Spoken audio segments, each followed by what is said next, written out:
பாரத்தோடு வார்த்தைகளை கேட்கும் பொழுது ஆண்டவர் நம்மோடு பேசுவார். ஹல்லேலூயா. இந்த நாளையும் மத்தேயு எழுதின சுவிசேஷம் அதில் 19வது அதிகாரம் அதில் 30வது வசனத்தை வாசிப்போம். ஆகிலும் முந்தினோர் அநேகர் பிந்தினோராயும் பிந்தினோர் அநேகர் முந்தினோராயும் இருப்பார்கள் என்றார். ஹல்லேலூயா. இயேசு அநேக வார்த்தைகளை நம்மிடத்துல பேசுகிறவராயிருக்கிறார்.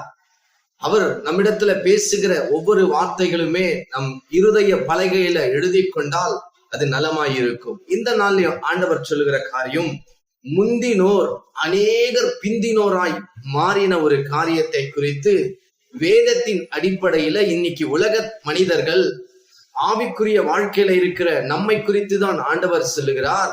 அநேக காரியத்துல முந்தினோராய் இருந்த நாம இன்னைக்கு பிந்தினோராய் மாறி இருக்கிறோம். இயேசு நம்மிடத்துல பேசுகிற ஒவ்வொரு காரியத்தையுமே இந்த வேதத்துல ஓமைகாய் நாம் வாசித்திருக்கிறோம்.